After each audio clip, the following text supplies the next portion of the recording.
All right, so this past week you really talked about your team needing to start off stronger in the games. How would you assess the team's performance in that area this past weekend? I thought that there were some things we did better offensively in both games. I think,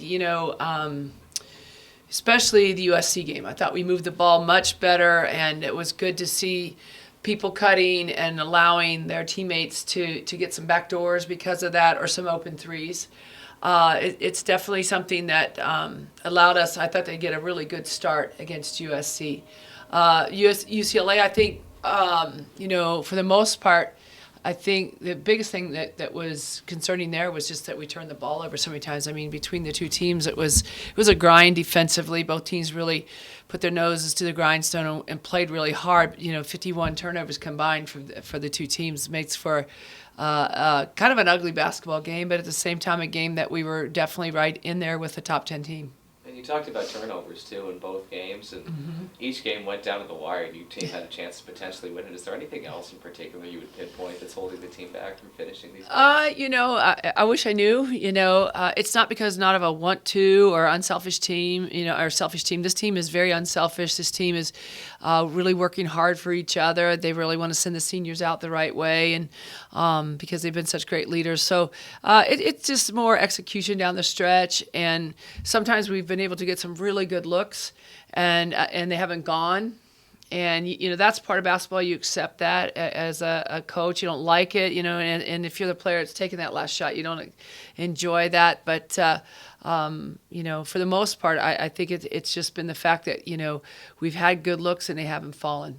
And you talked about the unselfish nature of this team, too. And Danielle, Nike, Taylor, and Penelope, they all scored in double figures this past week. Yeah. It's really seemed to take some of the scoring pressure off of Borislava. Has that been something you've addressed? Definitely good to see. And it's something that, I think we can get from other individuals on the team as well. And, you allude to a really good point. It makes it really tough for defenses and team defenses to game plan just for Borislava when you have other people putting up double figures. So that's the goal, and that's something that it was great to see that Donnie had such a big game at USC and Taylor at UCLA, and go on and on and on. So the more balanced we can be in the scoring department, the better we are as a team.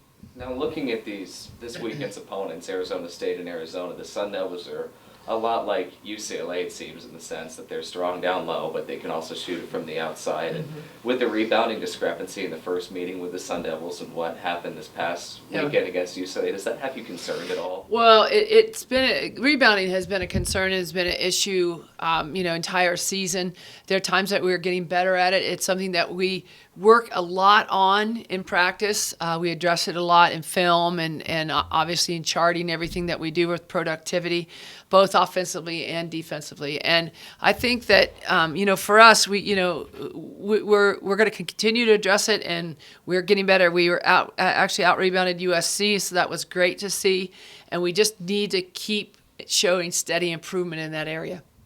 And do you think that solving and being steady in the rebounding department will help you potentially sustain some of the runs that the Sun Devils are bound to make, particularly like the one that we saw in the first game coming out of that third quarter there? Yeah, anytime you can get those extra possessions offensively, it allows for your team to just kind of take a deep breath and say, okay, get back down on the defensive end and really sit down and play tough defense, because I think that at times we are really tough for people to score against in our half-court defense. So that definitely helps. But it's also, on the other side of things, it's kind of heartbreaking at times that maybe you get that shot clock down to small numbers and force your opponent to take a tough shot and not do a good job of cleaning up the boards and allowing it just an easy putback. It kind of negates that maybe 25, 30 seconds that you've worked so hard to force a tough shot for the opponent. Looking at the Wildcats, too, they've kind of had an up-and-down year, and last time you guys played, you beat them by double figures. And despite this tough streak of games, you still feel confident that you can replicate that result the following Sunday? Yeah, I mean, I'll say it again. I think we can beat anybody in this league. There's no doubt about it. And I think our players know that, and we are playing. We're playing really hard, and we've had some tough 1-2 possession games not go our way. And, at some point you got to say, maybe you're unlucky or whatever. But what I say is you got to make your own luck. And if we just do a better job, each player does a better job of maybe just one more box out, one more offensive board, one less turnover, then, that luck can come our way really quick. And that's what you got to do. You can control it. You can control it by everybody just stepping up and continue to improve and work hard.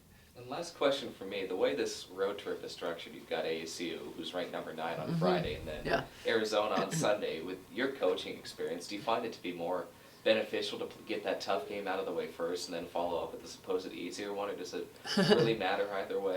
I don't think there's any easy games in the Pac-12, especially given the season that this entire league's having. So you got to play them either way. The schedule is what it is, and we just play it.